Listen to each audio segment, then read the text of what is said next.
Olá pessoal, tudo bem? Meu nome é Antônio Kozikoski, eu sou professor de Direito Constitucional e atuo com preparação para exame de ordem há mais de 10 anos. E vou te contar uma coisa, em toda a minha experiência, eu nunca vi uma edição tão conturbada quanto a do 36º exame de ordem, especialmente na prova de Direito do Trabalho. Eu não vou retomar tudo aqui, você certamente sabe o que aconteceu. Uma prova marcada por uma peça inédita e inesperada, uma prova marcada por denúncia de vazamento de foto durante o horário de aplicação da prova, uma prova onde houve toda uma celeuma em torno de um palpite dado por um advogado em grupos, isso foi vazamento, houve, não houve, enfim, a gente não vai trabalhar mais isso, porque isso já está sacramentado. A OAB já proferiu uma nota dizendo que não vai anular e as correções vão prosseguir normalmente. O que eu quero com este vídeo é pensar o exame de ordem daqui em diante. Como é que vai ser? Como é que esta prova de Direito do Trabalho vai impactar o exame daqui em diante? É este o ponto. Não adianta mais agora ficar remoendo o que passou. A gente tem que pensar no futuro. A gente tem que pensar no exame de ordem após o mandado de segurança em Direito do Trabalho. É uma nova era, certamente. Até porque a partir do 38º exame de ordem, disciplinas novas entrarão na primeira fase e ninguém sabe muito bem como isso vai acontecer ainda. Mas olhando especificamente para a segunda fase, como é que vai ser o exame de ordem daqui em diante? Eu tenho alguns palpites e alguns palpites que eu retirei a partir de frases que foram ditas por alunos, alunas em grupos de WhatsApp, eu participo de vários. E uma primeira frase que me chamou a atenção foi esta: não vale mais a pena fazer Direito do Trabalho na segunda fase, porque, nossa, caiu o mandado de segurança. Isso para mim não é verdadeiro. Como eu disse, eu trabalho com preparação para exame de ordem há mais de 10 anos e em toda essa jornada eu já vi a prova sair do padrão em mais de uma área. Já saiu do padrão no direito constitucional, já saiu do padrão no direito civil, já saiu do padrão do direito penal. Então não é porque esta prova de direito do trabalho acabou saindo do padrão que a escolha deixa de ser uma escolha válida. Eu tenho dito que há critérios para escolher a segunda fase. Vou deixar um link aqui no final deste vídeo para você ver qual é a forma mais adequada para escolher a segunda fase. Mas se a tua escolha é o Direito do Trabalho, não é porque esta edição, 36º, foi uma edição infeliz que vale a pena mudar de área já. Não, não é assim que funciona. Não é porque caiu uma peça inesperada numa edição que as próximas peças também serão inesperadas. Não é porque uma prova foi difícil que as outras também serão. Direito Constitucional, por exemplo, que é a minha área, esta prova do 36º exame foi a prova mais fácil de todas. Na minha opinião, as questões estavam dadas, estavam entregues. No entanto, no passado, a gente já teve provas mais complexas. E é assim que a coisa funciona. Conforme as edições vão acontecendo, o dedo ali da loucura escolhe uma área e toca. Mas isso não significa que aquela área deixa de ser uma área interessante para escolhas futuras. Então, não vale mais a pena fazer Direito do Trabalho na segunda fase. Eu, particularmente, não concordo com isso. Além disso, ouvi muitos alunos e muitas alunas falando o seguinte: a prova está ficando cada vez mais complexa. Isso sem dúvida alguma, né? É verdade que a prova está cada vez mais complexa, a prova está trazendo casos cada vez mais sofisticados, a prova está simulando mais e mais a advocacia, a prova mudou em termos de padrão de pontuação. Há muito tempo atrás, a prova pontuava mais aspectos formais da peça. Teve edição, por exemplo, do Direito Constitucional, que chegou a dar um ponto inteiro para quem acertou o endereçamento de uma determinada peça. Isso não acontece mais. Pega os espelhos aí para ver. A gente nota 10 décimos no máximo para aspectos formais. O que tem pontuado é o mérito e é isso que está tornando a prova mais complexa. Não é mais um problema a identificação de peças. Para mim não é. O problema hoje é a fundamentação dessa peça. O problema hoje é a fundamentação das questões. De novo, não que não aconteça de um ou de outro aluno errar a peça. Tá bom, aconteceu, né? E não estou nem falando do mandado de segurança no Direito do Trabalho agora. Estou falando de uma prova feita em condições normais de temperatura e pressão. Mas esse erro de peça é cada vez mais raro. As pessoas têm acertado a peça, mas têm sofrido para identificar os fundamentos de mérito. É por conta disso que sim, não há a menor dúvida, a prova está ficando cada vez mais complexa. E isso nos leva a uma escolha inevitável, que é ter que estudar de forma cada vez mais responsável. E até a partir dessa reflexão, eu já vou para a terceira questão, né, que está governando este vídeo aqui. É preciso estudar todas as peças do edital, não apenas as principais. Isso aqui eu vi em vários grupos de WhatsApp e é uma verdade inafastável, é óbvio, né? E vou te contar, sempre foi assim. Sempre foi assim.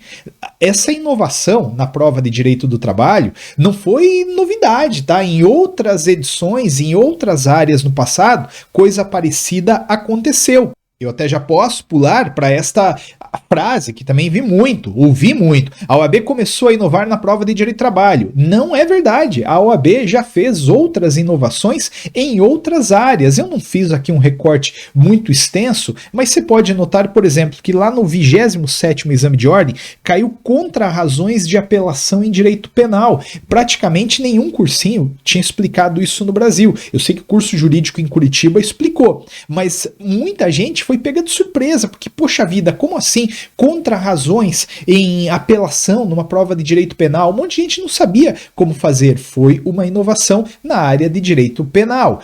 Também no direito constitucional, que é a minha área, lá num passado bem remoto, acabou caindo apelação em mandado de segurança. Ah, mas é mandado de segurança. Tudo bem, mandado de segurança eu até posso concordar que é uma peça tipicamente constitucional, mas a apelação não necessariamente. A apelação está mais situada no campo civil. E caiu, e as pessoas tiveram que fazer, as pessoas tiveram que se adaptar ali na hora. A gente vai conversar sobre essa adaptação na hora da prova já já. E também, né, mais recentemente, agora nesse 36º exame de ordem, acabou caindo o mandado de segurança no exame de ordem.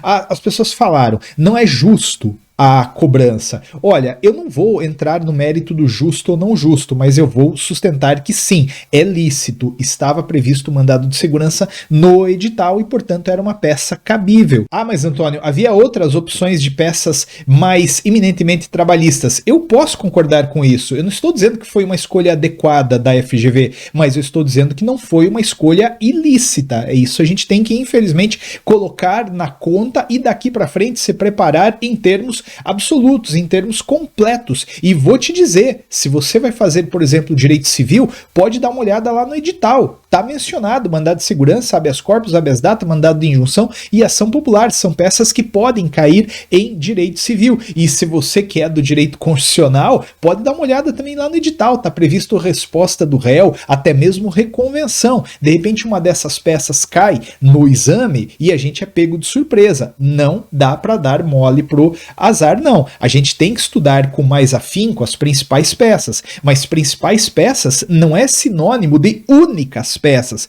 Teve muita gente que foi enganada e eu lamento muito por conta disso. Teve muito professor e professora de curso preparatório que falou no direito do trabalho. É só estudar isso aqui, porque é só isso que cai. Veja, a gente tem que tomar muito cuidado. Só isso que cai é uma frase muito complexa. Eu poderia ter dito, olha, no histórico passado da prova foi isso que mais caiu, mas entre isso e falar que só isso que cai, tem um universo de distância. Tem que tomar cuidado. Toda peça é peça daqui para frente. Antônio, mas aí não vai dar tempo para estudar o edital inteiro. Então, aí você vai ter que fazer uma gestão de tempo muito refinada. Você vai ter que estudar mais aquilo que mais caiu. Mas uma olhadinha ou outra naquilo que pode ser azarão, isso aí é responsabilidade tua fazer. Vai por mim, tá legal? Aí na sequência, Antônio, a OAB é uma safada porque a OAB não anula peças. Anula, já anulou em várias ocasiões, já aceitou mais de uma peça em várias ocasiões. No direito tributário, no 10º exame de ordem, a banca fez um problema tão ruim, que ela acabou aceitando 7 peças, aceitou agravo, apelação, anulatória, revisional, aceitou um monte de coisa. Olha, eu vou te falar uma coisa, eu sou professor também universitário, trabalho mais uma vez com exame de ordem. Se me falarem, faça um problema tão ruim a ponto de caber 7 peças, eu não consigo fazer. De propósito eu não consigo fazer, e a OAB acabou fazendo isso. Então, não é que a OAB não anula peças, ela anula, mas tem que ter erro formal no enunciado. Tem que ser um enunciado dúbio. E aqui, no direito do trabalho, não havia fundamento formal para anular aquela peça. O problema estava bem construído, talvez inapropriado, impertinente, mas ainda assim estava dentro do edital e estava bem construído. Então não havia realmente ali espaço para a OAB anular. Ah, mas podia ter anulado por conta do indicador de fraude. Tá bom, isso é outra história, né? Eu tô falando do problema em si. E aí, gente, essa última reflexão aqui, ela é bastante polêmica e eu realmente queria que você me dissesse o que você acha dela. Eu vi acontecer muito no direito constitucional. Alguns alunos deixaram de colocar uma fundamentação que era pertinente naquela peça, porque aquela fundamentação estava marcada no código com outra cor, uma cor que remetia a uma matéria, a uma temática diferente. Então eu tenho dito que sim, a marcação ela ajuda, mas a gente tem que estudar de forma diferente, tá? Depois você me diz o que você acha, mas para mim, gente, nesse contexto de prova mais complexa, exigindo cada vez mais do candidato habilidades de um advogado, de uma advogada, para mim, menos marcação e mais ralação, mais índice, não fica focado tanto na marcação. A marcação, ela facilita, sem dúvida alguma, mas de outro lado, ela te engessa, porque ela acaba fazendo com que você não vá procurar fundamentos em outros pontos, como se tudo aquilo, inconscientemente na tua cabeça, fosse irrelevante. O que importa é o que está na marcação. Tem que tomar cuidado. Usa o índice da tua Constituição, do teu vademecum, do teu código. Usa bastante aquele índice de temas, porque normalmente a partir dali você consegue, tá legal? E obviamente, né, na tua área, faça uma avaliação das provas passadas, veja o que mais caiu. Isso pode condicionar sim pontos lá na hora da tua prova. Então é uma conversa a partir de quem está trabalhando com o exame de ordem há mais de 10 anos, né? Se você foi reprovado nesta edição,